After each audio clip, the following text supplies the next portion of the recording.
Petter, we need to talk. A few minutes later, outside the company building, Chol ended everything. She said she could not continue with someone who had no clear future. Petter listened silently. He wanted to remind her how much of himself he had given for her success, but the words never came out. Deep inside, he already understood. He had helped her move forward, and now she was leaving him behind. Chol left with Jonathan. Petter stood there alone. The year was 2028. The world had changed faster than anyone expected. AI had taken over most normal jobs, and companies no longer hired average people.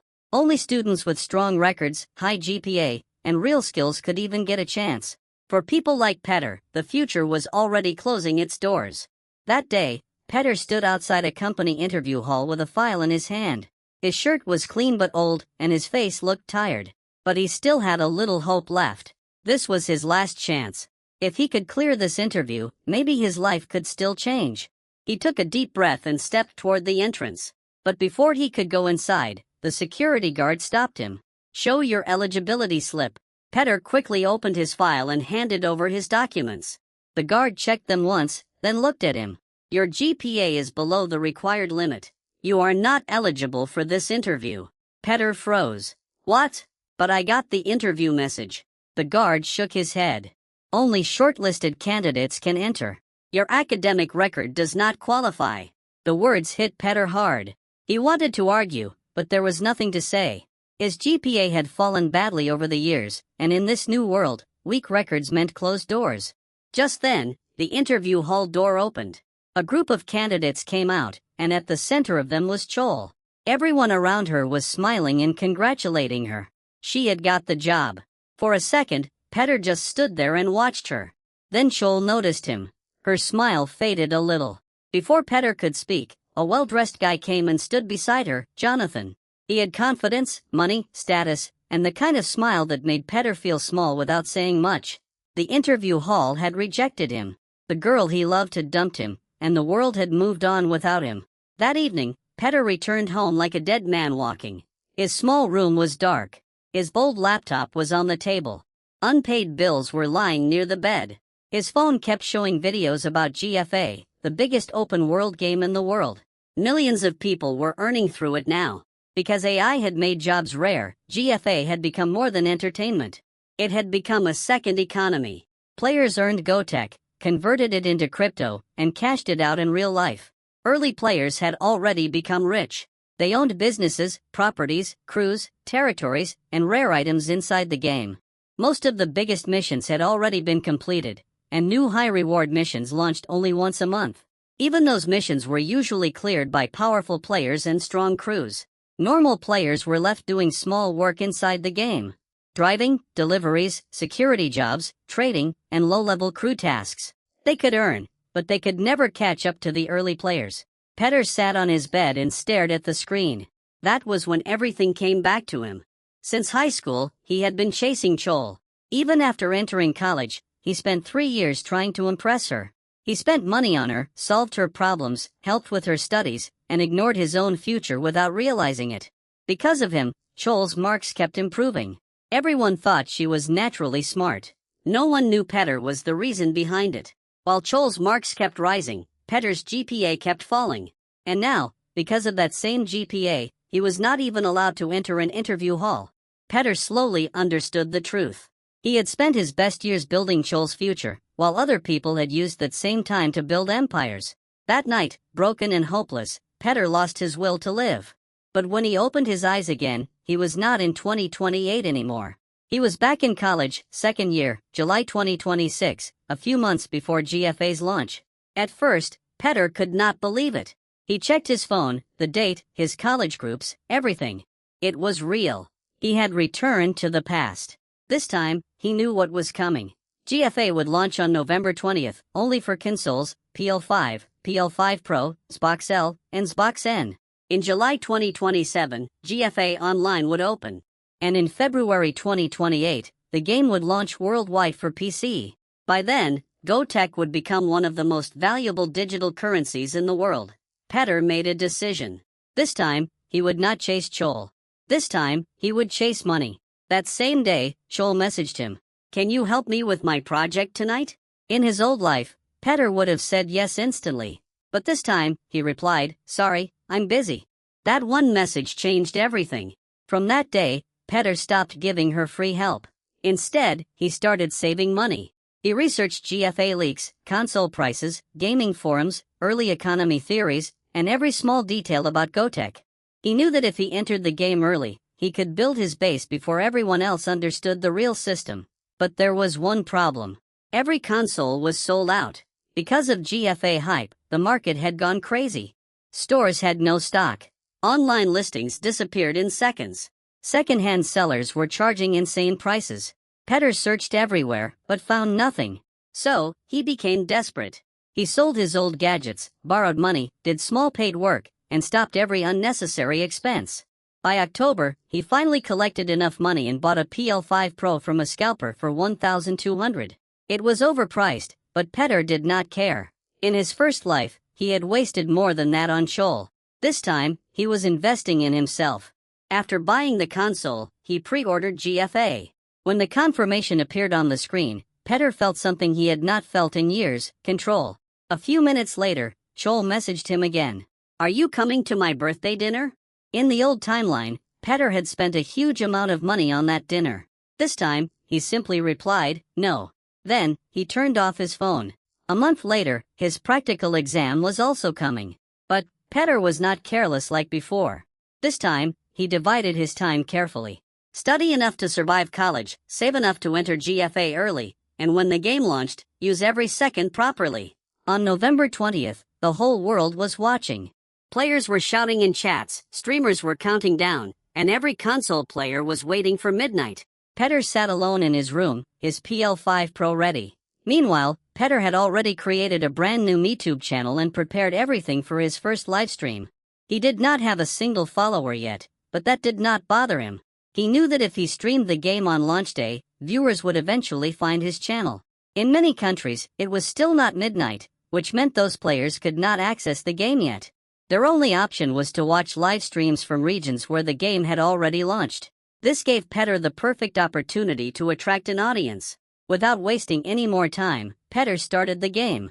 The character selection screen appeared, giving him the choice between a male and a female character. He selected the male character and entered Arab as his in-game name. The moment he confirmed his selection, the doors to a completely new world opened before him. Chaos had already spread across the city. Bots were running everywhere, fighting over vehicles, exploring shops, but Arab paid no attention to any of them. Ignoring the crowd, he walked toward a small nearby car, stole it, and immediately drove away to begin his first mission. By then, Arab had also bought the Ultimate Edition of GFA. Most people online mocked it. They called it a waste of money and said it was only for cosmetics. Arab only smiled. He knew something they did not. In his last life, after GFA Online became public, players discovered that the Ultimate Edition secretly unlocked a few early access missions. Most looked small at first, but one of them gave an insane reward. A huge amount of GoTech and a permanent land spot in a special area. 1 year later, that land became extremely valuable. Players could build businesses on it or sell it for a fortune, and Arab remembered the location.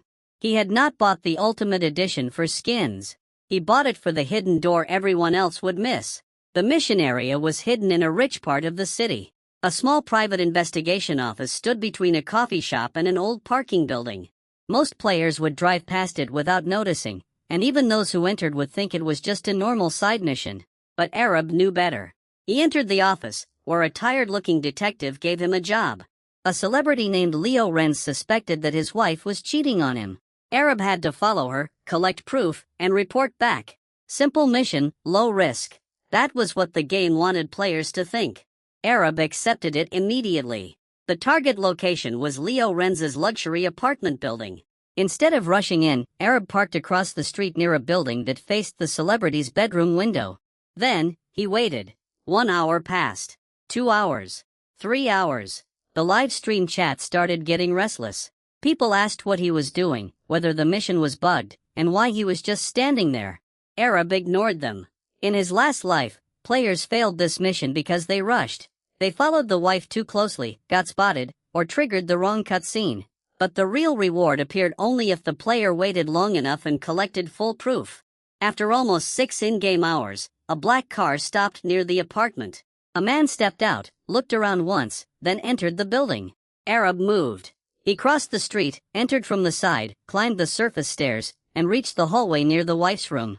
The door was slightly open. Voices came from inside. He carefully moved closer and started recording evidence. The progress bar climbed from 40% to 75% and finally reached 100%. Arab turned to leave, but the door suddenly opened. Leo Renz's wife stood there staring directly at him. Arab froze. He had forgotten one detail. There was a CCTV camera near the ceiling. She knew he was there. For a second neither of them moved. Then she smiled. "You're working for my husband, aren't you?" Arab did not answer. She stepped closer and lowered her voice. "Delete the evidence. I'll pay you 500,000 gotek." The chat exploded. Everyone told him to take it. Arab looked at the screen. 500,000 gotek was huge for day one, but he knew the mission had more layers. He refused. The woman smiled, disappeared, then she made another offer. "Fine, 1 million gotek. Delete everything and walk away." Arab stopped. In 1 year, when gotek conversion opened properly, that amount could become nearly 100,000. For a normal player, this was life-changing. For Arab, it was only the beginning. He accepted the bribe. The money entered his account. The live stream went crazy. Viewers jumped from a few hundred to thousands within minutes. But Arab did not celebrate. He left the building quickly and got into his car. That was when he noticed 2 black SUVs behind him. The woman had betrayed him. She paid him, but she had also sent men to erase the problem. The chase started immediately. Arab drove through narrow streets, broke through traffic, entered an underground parking lot, and came out from the other side. The SUVs stayed behind him. After a long chase, he finally escaped by crashing through a construction site and hiding under a highway bridge. A bonus appeared. Chase survived. 500,000 gotek. Arab breathed out slowly, but he was not done. He still had the evidence. The woman thought he had deleted it, but the game had kept a backup file in the mission inventory. Arab drove straight back to the private investigation office and exposed her. The case was completed. In one mission, he had earned 2.5 million gotek coin. For the first time in his second life, Petter truly felt the weight of his advantage. He logged out. The room was filled with morning light. Only then did he check the live stream dashboard. 50,000 live viewers. His hands went cold. The chat was still moving fast. People wanted him to continue, wanted the mission location, wanted to know who he was. Petter wanted to keep playing, but his body was tired. He had been awake all night, and unlike other players, he could not afford to burn out. He ended the stream. Later that day, he edited the footage with voiceover. He did not reveal the full route, but he cut the video into multiple parts and uploaded them everywhere. The whole day disappeared in editing, uploading, replying to comments, eating one small meal, and sleeping for 4 hours. When he woke up, his phone was full of notifications. And then, he saw something else. 30 missed calls from Chloe Morgan. Petter stared at her name for a few seconds. In his last life, he would have called back instantly. This time, he placed the phone face down. Last night's stream had already turned into clips. His first video was spreading fast, and people were arguing in the comments. Some doubted if the 2.5 million gotek reward was real. He washed his face, ate a small meal, turned on the console, and started the live stream again. The moment he went live, the viewer count jumped. People were already waiting. "Bro is back. Do another hidden mission. Don't quit this time." Petter ignored the chat. To everyone else, this was content. To him, this was survival. He opened the game. Arab stood near the investigation office from the previous mission. He still had 2.5 million gotek, but he did not waste even one coin on cars, clothes, or weapons. He already knew where that money had to go. His next target was in Port Gelthorne, a rough coastal area filled with old rail yards, cargo depots, abandoned factories, and private security routes. In the future, players would call it one of the most profitable zones in GFA, but only Ultimate Edition players could access one hidden mission there. The mission was called the Golden Bike. On paper, it sounded simple. A gold-plated collector bike was being transported inside a heavily guarded luxury train. The player had to steal it before the train reached the private auction yard. The reward was 5 million gotek, but that was not the real prize. The real reward was the mission asset, a modified train engine that could later be used for underground cargo business across the map. It could move goods through restricted rail lines without regular scans. In the future, players who owned this engine became powerful because they could run businesses faster and cheaper than everyone else. Once someone completed the golden bike, the mission went on a 1-week cooldown in that region. Only around 190 players per week could attempt it. Arab knew he could not delay. If he waited, someone else might. So, he drove straight to Port Gelthorne. Before going near the target train, Arab first checked the railway map. He studied the lines, signal points, construction tracks, and security zones. The chat got bored again, but Arab did not care. He manually changed 3 route signals. One would delay a cargo train. One would open a half-built construction line. The last one would create a blind spot near an old tunnel outside the city. Only after that did he move to the next step. Near the edge of Port Gelthorne, there was a train engine manufacturing yard. During the day, it was full of workers and guards. At night, it became quieter, but not completely empty. Arab waited until midnight in-game. Then he entered through a broken fence, cut the lights near the side track, and reached a small, unfinished engine sitting alone near the maintenance shed. It was not powerful yet, but it was clean, unregistered, and perfect. He climbed inside, started the engine slowly, and moved it out without switching on the front lights. Instead of using the main rail line, he pushed it onto the construction track he had unlocked earlier. The train rolled into the dark like a ghost. The viewers slowly started understanding. Arab had planned the route before stealing the engine. He took it to a hidden modification shop under an old bridge where a thin, tired-looking engineer named Mac Voss was waiting. Mac looked at the stolen engine and laughed. "You bring me trash and expect me to make it fly?" Arab selected the upgrade option. The price appeared. 1.5 million Gotek coin. The chat exploded, calling it a scam and begging him not to pay. Arab paid without hesitation. He knew the upgrade was necessary. Without it, the engine could never catch the target train. And without catching the train, there would be no golden bike. Mac accepted the payment. Come back in 3 days. In GFA, 1 full day was only 48 minutes in real life. 3 days meant 144 minutes. Most players would wait or roam around. Arab used that time.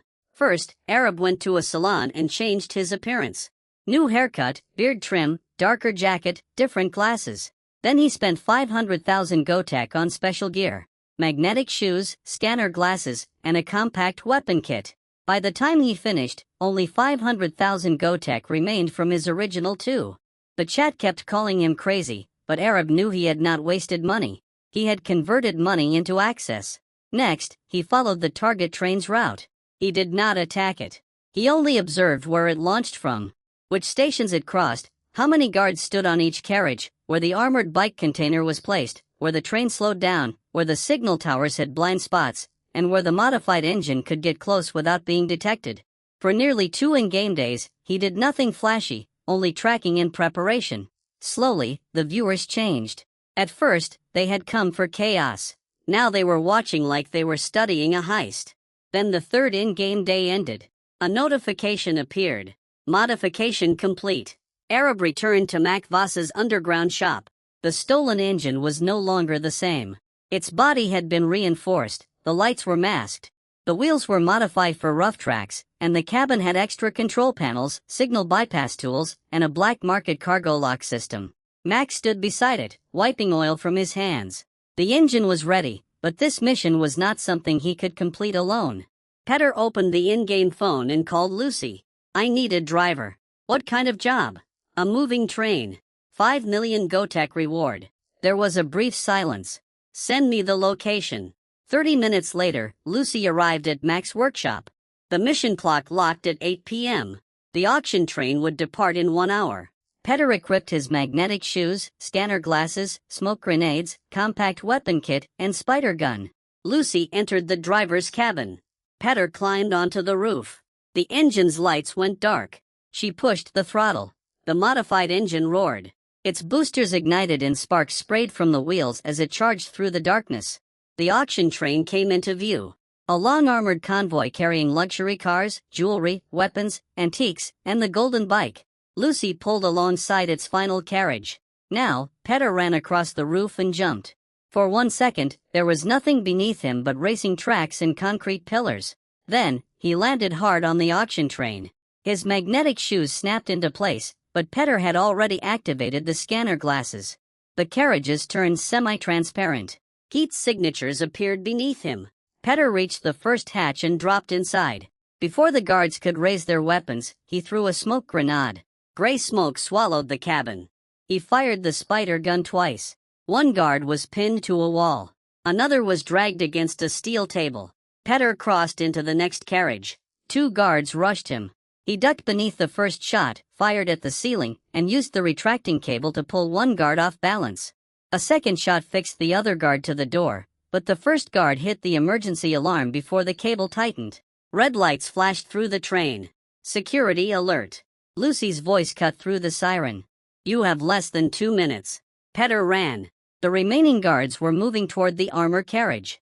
He threw his final smoke grenade into the corridor, slid beneath the closing security door, and reached the auction room before them. Behind reinforced glass stood the golden bike. Petter broke the electronic lock and entered. As he moved toward the bike, something inside a small secured case caught his eye. A compact device glowing with a faint blue pulse. No description appeared. Only a name. Mr. Reactor. Petter took it and stored it in his inventory. Then, he grabbed the bike key, connected the emergency fuel line, and started the engine. The golden bike roared inside the carriage. Outside, Lucy brought the shadow train close. A mechanical bridge extended between the 2 moving trains. 10 seconds, she shouted. Petter accelerated. The bike smashed through the auction carriage doors and shot across the narrow bridge. The instant Petter entered the shadow train, a concrete pillar flashed between the tracks. The bridge clipped it and shattered behind them. The auction train was forced onto the delayed route Petter had prepared earlier. The shadow train took the construction line and vanished into the tunnel. The mission screen faded. When the scene returned, Petter stood inside the buyer's hidden warehouse. The golden bike rested under a white inspection light. The buyer checked the frame, the engine number, and the gold plating. Then, he nodded. Mission completed. Reward, 5 million GoTech. The live stream chat lost control. Petter barely looked at it. The mission had also transferred ownership of the modified engine and unlocked a private rail zone. The shadow train was now his. That night, Petter and Lucy attended the mission's underground celebration in Port Gelthorne. Neon lights covered the warehouse walls. Masked players danced between expensive cars while digital celebrities replayed clips of the heist. Petter ignored the party and opened GFA's social feed. The robbery was already trending. Security footage showed a blurred figure boarding the auction train, smoke filling the cabins, and a black engine disappearing near the Port Gelthorne tunnel. Players were calling it the ghost train heist. Petter and Lucy had changed their appearances before the mission. The shadow train was hidden inside their private rail zone. Its paint, plates, and engine signature had already been altered. To everyone else, the train had vanished. Petter still had it, along with the mystery reactor and a route capable of moving cargo through restricted parts of the map. He logged out. Morning light filled his room. Petter checked the numbers. The golden bike reward brought his balance to 5.5 million. His live stream had crossed 100,000 viewers. Messages flew past too quickly to read. Some called him a genius. Others accused him of exploiting the game. Petter ended the stream, washed his face, changed clothes, and left for college. The campus was buzzing about GFA. Students crowded around phones replaying the golden bike clips and arguing over how the unknown player had found the hidden mission. No one recognized the streamer walking beside them. Petter entered the classroom. In his previous life, he had always sit near Chol. This time, he walked past her and took a seat in the front row. Chol watched him for a moment, then came to his desk. Why didn't you come to my birthday dinner? The nearby students went quiet. Petter looked up. I was tired. That's all. She had expected an apology or an excuse. Petter returned to his notes. Before Chol could speak again, Jonathan entered. Maybe he couldn't afford the gift, he said. Several students laughed. Jonathan stopped beside Chol, dressed as sharply as always, with the calm confidence of someone who had never been denied anything. Don't be too hard on him, he continued. Not everyone can afford birthdays, dinners, or basic manners. Petter looked at him without reacting. In his first life, he had ignored the private jokes, careful glances, and growing closeness between Jonathan and Chol. After graduation, they had joined the same company, and the truth had become impossible to miss. Back then, Petter had thought he was competing with Jonathan. Now, he had no interest in either of them. The teacher entered before Jonathan could continue. Near the end of class, he announced, "Your semester practical exam is next month. Every student must present a working project. No excuses." As soon as the teacher left, Chol returned to Petter. "Can you help me with my project like last time?" Petter packed his bag. "I'll be busy." "What?" "I said I'll be busy." Jonathan stepped between them with a smile. "I can help you." Chol kept looking at Petter, waiting for him to change his answer. When he did not, she turned to Jonathan. "Fine." Petter left the classroom. On the back road near his house, 3 boys blocked his path. He recognized them as Jonathan's friends. One stepped forward. "Jonathan wants the practical project done properly. You'll prepare it and hand it over." Another moved closer. "Refuse and we'll make sure you don't reach the exam." Petter studied them. He had trained since returning to the past and was no longer physically weak. But fighting them would bring police, college complaints, and attention he did not need. So, he lowered his eyes. "Okay, I'll do it." They laughed and let him pass. Petter walked away without looking back. They believed he had surrendered. That made the trap easier. At home, Petter began building 2 projects. The first was his real one, an AI audio correction application. A user could upload a voice recording and a corrected script.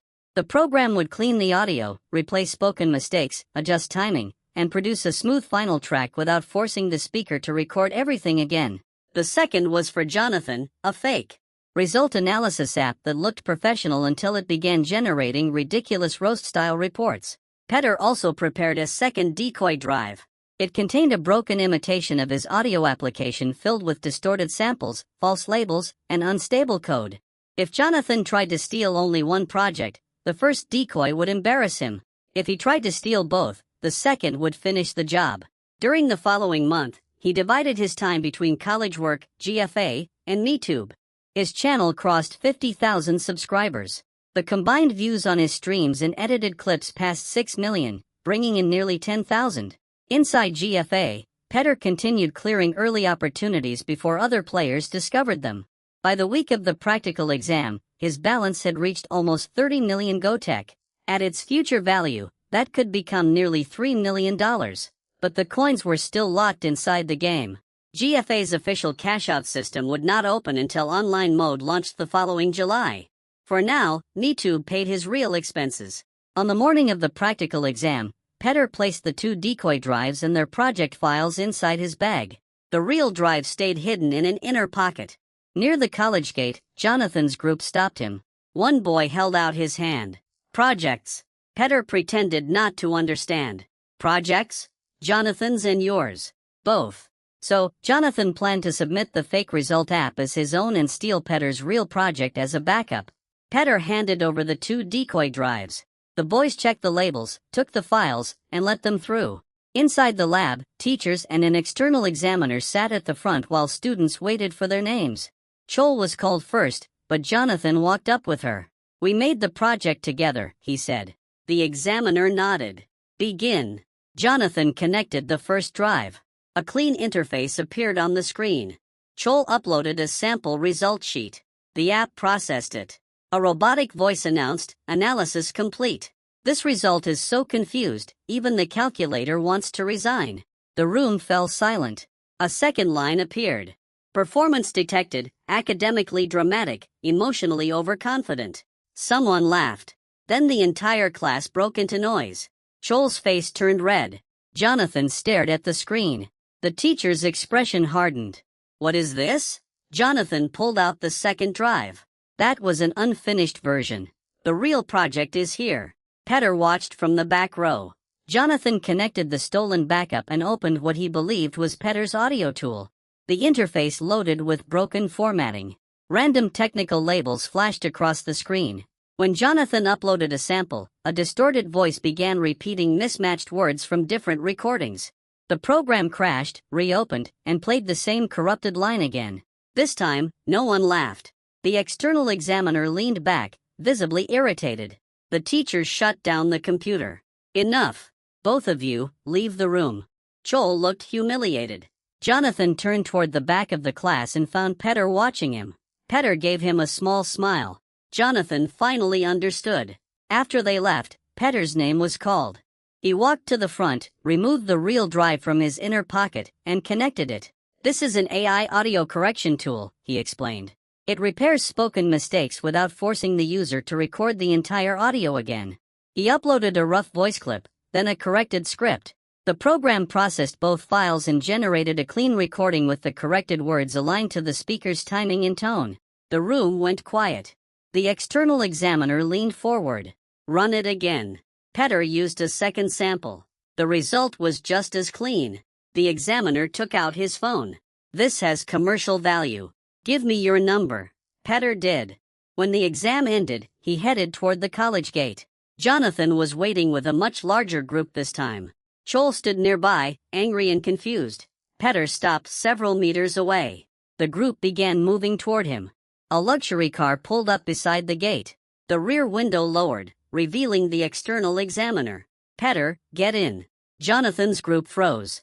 Petter entered the car, and they drove away before anyone could reach him. Through the rear window, he saw Jonathan standing at the gate, unable to do anything. The car stopped outside a tall glass office building. The examiner led Petter to a private meeting room where a well-dressed investor was waiting. "Show me the application," the investor said. Petter demonstrated the project again. The investor tested different recordings. When the demonstration ended, he asked, "Are you looking for investment?" "No." Petter replied. "I want to sell it." "The entire project? Full ownership?" The investor studied Petter.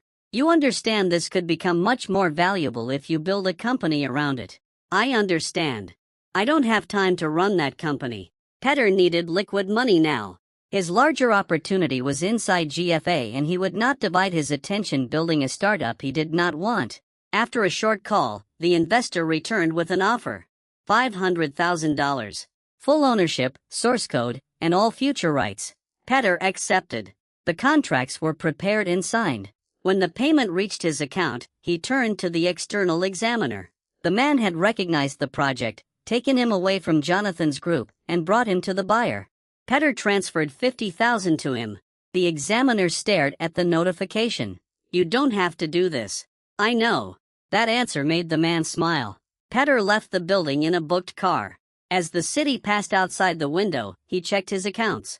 He did not tell the driver to take him home. Jonathan's group knew his address. After the scene at the college gate, returning there with his console, account access, and streaming setup was an unnecessary risk. "Stop at the apartment office in the luxury district," Petter said. The driver dropped him outside a quiet glass building far from the college area. An agent showed him a furnished high-floor apartment with private entry. Security cameras, parking, fast internet, a large living room, and enough space for a full gaming setup. "The rent is $5,000 a month," she said. Petter walked to the window and looked over the district. In his first life, property prices here had surged within 2 years after a tech hub, a university expansion, and a gaming company office opened nearby. "How much to buy it?" The agent hesitated, then checked the listing. "The owner wants around $200,000. "I'll take it." While she prepared the papers, Petter noticed a PL5 Pro box behind the counter. "Is that for sale?" A tenant left it. "We plan to list it online." "How much?" $2,000. The price was absurd, but consoles had become nearly impossible to find because of GFA. Add it to the purchase. By night, the apartment belonged to him. Petter entered alone, locked the door, and looked around. The place was already furnished: couch, glass table, bedroom, large television, wide desk, and a clear city view. For the first time since returning to the past, he had a secure base away from anyone who knew his old routine. He lay down on the couch and fell asleep. At his old address, Jonathan's people were still waiting. 5 stood near the street corner, while 2 sat on bikes. Jonathan remained with them, trying to hide his anger. Joel stood a few steps away. She had come because she wanted answers. Petter had ignored her calls, refused to help her, trapped Jonathan, and then left college in a luxury car. But the house stayed dark. By 10 o'clock, the group was restless. At midnight, Joel finally asked, "Are you sure he's coming back?" Jonathan glared at the empty house. "He has to." He was wrong. At midnight, Petter woke in his new apartment, ordered food, and opened the PL5 Pro box. He connected the console to the television and logged in through mobile verification. Then he opened his security settings, old console, old device sessions. He removed them all. Even if Jonathan's people entered the old room, they would find no access to his MeTube channel, GFA account, or payment information. Petter started the console. GFA opened. He went live. The notification reached his followers immediately. 5,000 viewers, 18,000, 40,000. The chat flooded the screen. He's back. New setup. Show the shadow train. Don't end the stream tonight. Petter switched on the microphone. New base. New run. He entered GFA. His character appeared inside the private rail zone. The shadow train remained hidden in the tunnel. Lucy was available. His GoTech balance was ready for the next mission. Outside the game, Jonathan was still waiting near an empty house. Inside it, 40,000 people watched Petter prepare his next move. Part 1 ended there, but his real rise had only begun. Would Petter uncover the mystery reactor's purpose? Could Jonathan and Joel discover who he had become? I wrote this story myself. So, if you enjoyed this part, support me by liking the video and leave your thoughts in the comments. And for now, smash the subscribe button. Thanks for watching and bye.